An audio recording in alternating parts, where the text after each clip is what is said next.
Well, greetings, friend. Welcome back. Right, so this one was a bit of an oddball, I must admit. Very distracted, very, spacey, kind of. No pun intended. Yeah, I was very, distracted with just focusing on one thing instead of focusing on multiple things. Uh, it was a little bumpy, but nothing I couldn't handle, but definitely a little concerning. Um, so I got the usual suspects: the Vigent ship, and then a couple of suspend brawlers. Taking my extended vacation from Leap, as it were. Also, this spawn is very weird. If you couldn't tell, I got that. What is it called? Is it? I haven't been in school in a very long time.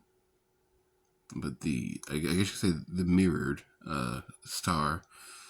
Uh, these two planets were well outside of my teleport range, and I kind of didn't feel like moving into these two sectors to get into range. So I decided to just hang back and just focus on this planet here, and I'll worry about those two later. A very worry about it later attitude, because I didn't feel like dealing with all that, and I was waiting for an opportunity I was waiting for this Phoenix to move before I teleported onto here.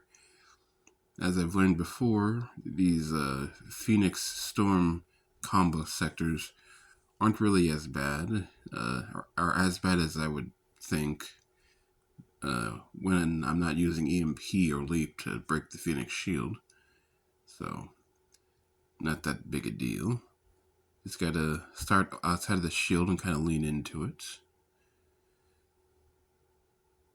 And yeah, so I dealt with that. That can be dealt with later, but so yeah, I was going to deal with the destroyers here, and I think this is where the the distractions kind of started because I kind of delayed a lot, and also this ship up here, which could have been down here knocking out the storms, was up there for a long time too. All right, so because I had cleared the what's it called? Because I've cleared the Hydra from this planet, I wanted to knock out this destroyer. Sadly, I didn't before the Phoenix could move. I mean, well, it spawned there, so I could have teleported onto it outside of the shield, but I never did. So I decided to do something a little risky, which can lead into I suppose it could lead to a strategy. Kind of like what I used to do back in DRS10, or no, DRS9, where I would stay in the star and just clear things out as they spawn. I could try doing that again in this, but yeah, I just teleport onto here and EMP'd everything. I EMP'd the destroyer outside of its vengeance range, kind of like the reverse of the intercepting strategy. Waiting until it's outside of wait until you are outside of its vengeance range. Excuse me. And yeah, so obviously it wasn't enough to kill it. So, but I noticed that if I moved here, I would be in firing range of it, but outside of its vengeance range. So I could just pass over and do some damage to it.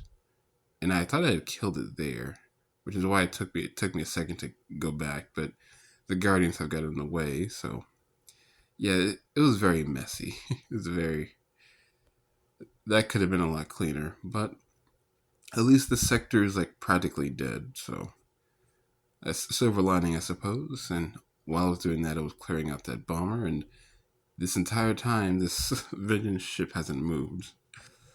And I realized that I was like, okay, I probably should do something about that. Yeah, I could have been much more on top of things.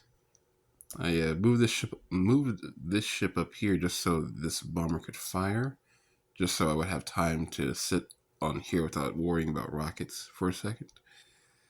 And just to clip that bomber as well was a lucky position. I just EMP'd that bomber because I didn't feel like moving. Again, very inefficient, but that's fine. Teleported out because I was worried about those rockets, so just teleported out and onto a sector and used decoy to deal with the signals and whatnot, which is how my vengeance ship can deal with uh, signals and guardians in those sectors. Pretty reliably.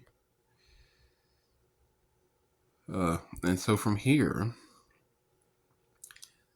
I couldn't follow my thought process from here on out because before it was a little questionable, admittedly, but from here I'm like, why did I do that? I think a lot of that has to do with the when I did this. I did this like right before bed. That's probably why. So yeah. Also, I had forgot this sector right here. I don't know why. It just kind of slipped the mind. I kind of forgot it existed. But I need that clear to use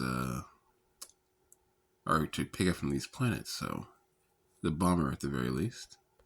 So I just EMP down here. Use suspend. I probably didn't need to.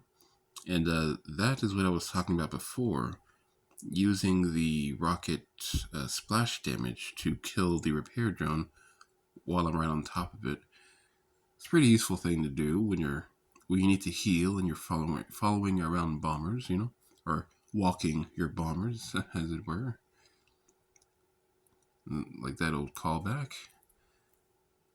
So yeah, here I was just like, just have to relax for a second because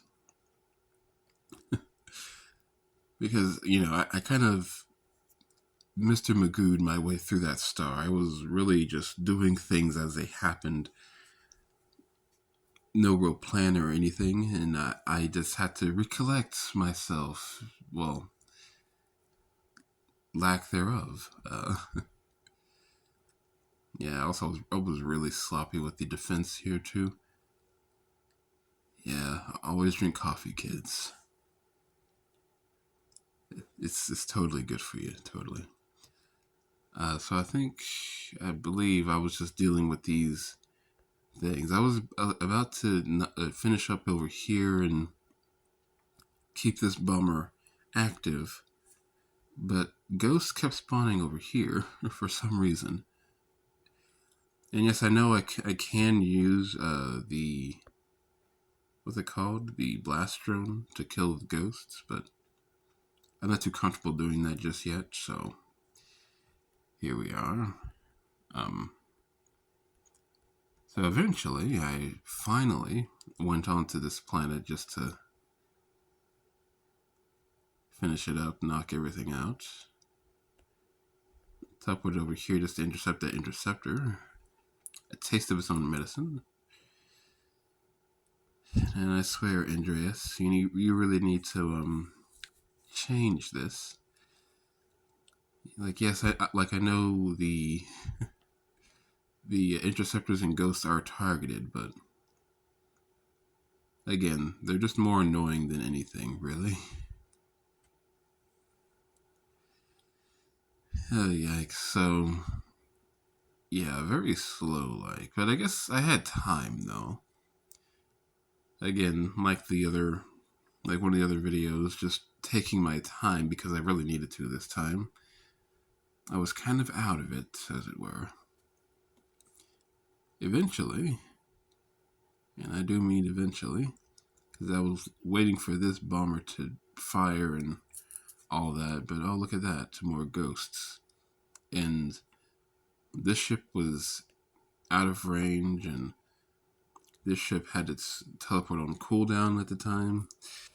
So I kept having to go back with the vengeance ship just to deal with that, and trying to Vengeance Second Planet. Now, I could have used Suspend and all that, but again, I don't want to say it was wasted, but it definitely felt like it. I felt like it was wasted. Uh, so yeah, a pretty clean, simple Vengeance there. Stayed in the sector this time just to knock out the rest, because these two brawlers were busy. And then I used the brawler to kill the bomber, of course. Risking things. So from here, I kind of just got the rest and left, but with plenty of time to spare. But yeah, that was very sloppy. I guess it's a pretty good term for it. It was very sloppy. I could have done things much better, although you don't have to be perfect to get results. Now, do you? There's just a chance of failure. That's all. And who doesn't love a chance of failure these days, eh? Excuse me. Make things interesting. But yeah, so the lesson on this one, well, I suppose it could be the potential strategy of staying in the sector and clearing things out as they spawn. Probably isn't a bad strategy. I mean, it might be pretty easy, or it might be uh, superfluous, I guess you could say. Because of once you get rid of a Hydra from a planet level 11, it kind of turns into a level 9 planet, and most ships these days can clear those out without any issue. It's just a Phoenix, a Colossus, and some Guardians and Sentinels, Not that big a deal. And plus, there's no storms, so it's like a level 8 planet, really. But still, I mean, it is something that you could do if you were on top of things, I guess, and had the time to just go back and clear everything out before the Guardians and Colossus spawns. I'm not too sure. Yeah, but this run, kind of like this recording, was very all over the place, and I do apologize, but sometimes you gotta let the brain worms do the talking, so and do the walking, I guess. It's an odd day, but I digress. So I will see you around, hopefully in a more collected state. And yeah, ta ta for now.